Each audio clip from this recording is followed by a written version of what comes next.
আসসালামু আলাইকুম দর্শক, এর মধ্যে নিশ্চয়ই আপনারা শুনেছেন যে আওয়ামী লীগের রাজনীতি নিষিদ্ধ করা হয়েছে সাময়িকভাবে। বিচারিক প্রক্রিয়ার মাধ্যমেই এটি আনুষ্ঠানিকতা পাবে। বিচারে কি আসবে সেটি আমরা অনেকেই অনুমান করতে পারি। উপদেষ্টা পরিষদে জরুরি বৈঠক বসেছিল রাত 8টায়, আপনারা জানেন, এবং তারপর থেকে গণমাধ্যমের অধীর অপেক্ষা ছিল। গণমাধ্যমের দিকে দৃষ্টি রাখছিল দেশের কোটি কোটি মানুষ। যদিও ধারণা করা হচ্ছিল যে এ ধরনের একটি সিদ্ধান্ত আসতে যাচ্ছে, আবার কেউ কেউ মনে করেছিলেন যে না, আপাতত হয়তো আওয়ামী লীগের নিবন্ধনটি বাতিল করা হবে। তবে জাতীয় নাগরিক পার্টি সহ তাদের সাথে সংহতি প্রকাশ করা বেশ কয়েকটি ইসলামী দলের নেতা কর্মীরা যে অবস্থান নিয়েছিলেন, যুদ্ধাঙ্গী অবস্থা, তারা 1 ঘন্টা আলটিমেটাম দিয়েছিলেন। তারপরে আলটিমেটামের বিষয়টি যখন সময়সীমা যখন শেষ হলো, তখন তারা মার্চ টু যমুনা করলো, হোটেল ইন্টারকন্টিনেন্টালের সামনে এসে সেখানে তারা অবস্থান নিল।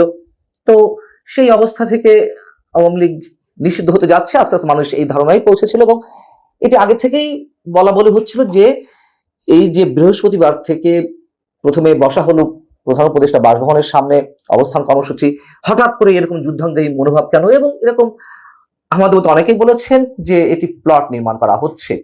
তারপরে সেলিনা হায়াৎ আইভি কে আটক করা, কিংবা আব্দুল হামিদ সাবেক রাষ্ট্রপতি তার বিদেশ যাত্রা কিংবা দেশ ত্যাগ, এগুলো সব একই সূত্রে গাথা।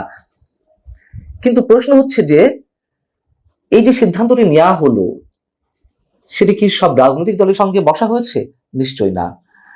এবং বিএনপি তো তার অবস্থান আগেই জানিয়ে দিয়েছে যে এ সম্পর্কে সিদ্ধান্ত নেবে জনগণ, এবং আরো বেশ কয়েকটি দল, অধিকাংশ দল এ বিষয়ে একেবারেই নারাজ ছিল যে আওয়ামী লীগের নেতাকর্মীদের বিচার আমরা সবাই চাই। যারা অপরাধী, যারা লুটপাটকারী, যারা দুর্নীতিবাজ, হত্যাকাণ্ডের সঙ্গে জড়িত, অবশ্যই সবার বিচার, এ ধরনের সবার বিচার আমরা সবাই চাই। কিন্তু আওয়ামী লীগের মতো একটি দল, তাকে নিষিদ্ধ করা হবে কিসের ভিত্তিতে? এবং কোন দলকে নিষিদ্ধ করেই কি তার আদর্শ নির্মূল করা যায়? তার যারা কোটি লাখো সমর্থক, এই মানুষগুলোকে একেবারে ভ্যানিশ করে ফেলা যায়? নিশ্চয়ই না। আমরা তো দেখেছি জামাতে ইসলামী বারবার এই উদাহরণগুলো দিয়ে, আওয়ামী লীগ তো গত কয়েকদিন আগেও নিষিদ্ধ করেছিল যখন ক্ষমতায় ছিল, 5 আগস্ট অভ্যুত্থানের 2-3 দিন আগে। তখন কি কেউ এটিকে সমর্থন করেছিল? নিশ্চয়ই না।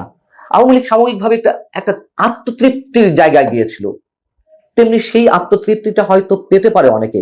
এবং বাস্তবতা হচ্ছে যে এতে কিন্তু আওয়ামী লীগ এতটুকু দুশ্চিন্তায় নেই যতটুকু বোঝা যাচ্ছে। এর আগে আমি আপনাদেরকে জানিয়েছি তাদের অফিসিয়াল ফেসবুক পেজে কোনো ধরনের কোনো এই নিয়ে হুতাশ নেই। হয়তো এখন তারা প্রতিবাদ করবে বা করা উচিত দলীয় অবস্থান থেকে সেটি তারা করবে। আরেকটি কথা মনে করিয়ে দিই, যখন গত 5 ফেব্রুয়ারি বঙ্গবন্ধুর 32 নম্বরের যে ঐতিহাসিক বাড়িটি বুলডোজার দিয়ে গুড়িয়ে দেওয়া হলো, তখনও তো কেউ এটি সাপোর্ট করেনি, মুষ্টিমেয় কিছু মানুষ বাদে।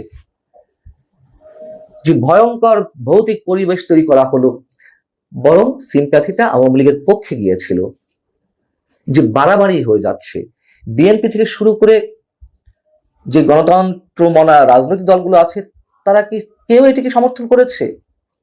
হয়তো রাজনৈতিক জায়গা থেকে একটু রাগ ঢাক করে কথা বলতে গিয়ে অনেকে বলেছেন যে এটা শেখ হাসিনার প্রাপ্য ছিল, এটি তার কৃতকর্মের ফল। কিন্তু কেউ কিন্তু বলেনি যে এটি ঠিক হয়েছে। কারা আওয়ামী লীগ নিষিদ্ধের দাবি তুলেছিলেন? জাতীয় নাগরিক পার্টির সঙ্গে ছিলেন, জামাতে ইসলামী নেতারা ছিলেন, এবি পার্টি ছিল, ইসলামী ছাত্র শিবির, ইসলামী আন্দোলন বাংলাদেশ বা হেফাজত ইসলাম, এই তো গুটি কয়েক ইসলামী দল সহ বলতে গেলে, আর জাতীয় নাগরিক পার্টি। কোথায় সিপিবি, কোথায় বাসদ, কোথায় জাসদ, কোথায় এলডিপি কিংবা অন্যান্য রাজনৈতিক দল, নাগরিক ঐক্য, গণসংহতি আন্দোলন, তাদেরকে কোনো সমর্থন আছে?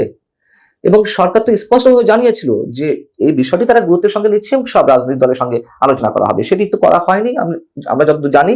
এবং পাশাপাশি এটি সেই আওয়ামী স্টাইলে করা হলো। এবং একটি কথা মনে করিয়ে না দিলেই নয়, গত 9 মাস ধরে যে নির্বাচনের জন্য বিএনপি সহ সব রাজনৈতিক দল চাপ প্রয়োগ করছে, কোনো কিছুতে কোনো কিছু হচ্ছে না। কিন্তু এই যে কিছু তরুণ যুবক, এরা বুঝি হোক না বুঝি হোক, আমাদের এখনো সন্দেহ কি, আমাদের বদ্ধমূল ধারণা যে এই ছেলেগুলোকে একটা পক্ষ ব্যবহার করছে। এরা বুঝে না বুঝে কোনটা অবলম্বন করে এতটা হার্ড লাইনে যাচ্ছে আমরা সেগুলো ভেবে চিন্তিত শঙ্কিত। আখেরে বা দিন শেষে লাভটা কার হচ্ছে? একটা সংঘাতময় পরিস্থিতি, সাংঘর্ষিক পরিস্থিতির দিকে নিয়ে যাওয়া হচ্ছে দেশকে। ছাত্রলীগকে নিষিদ্ধ করা হয়েছে, তার কার্যক্রম শেষ। আওয়ামী লীগকে নিষিদ্ধ করা হলো, সাময়িকভাবে কার্যক্রম শেষ হয়ে যাবে। এবং এর আগে আমি বলেছি আওয়ামী লীগ তো নিষিদ্ধ অবস্থাতে আছেই, তারপরে কি তারা ঝটিকা মিছিল করছে না? তারপরেও তাদের লোকজন জেলে যাচ্ছে না আটক হওয়ার পরে? এখন কি থেমে থাকবে? যদি থেমে থাকে ভালো কথা, কিন্তু অভিজ্ঞতা তো সেটি বলে না, বরঞ্চ উল্টোটাই হওয়ার কথা। জামাতকে যে নামতে দেওয়া হয়নি 2009 থেকে 2024 পর্যন্ত, তাতে জামাত কি তার শক্তি ক্ষয় করেছে, শক্তি হারিয়েছে, নাকি আরো বেশি শক্তি সঞ্চয় করেছে?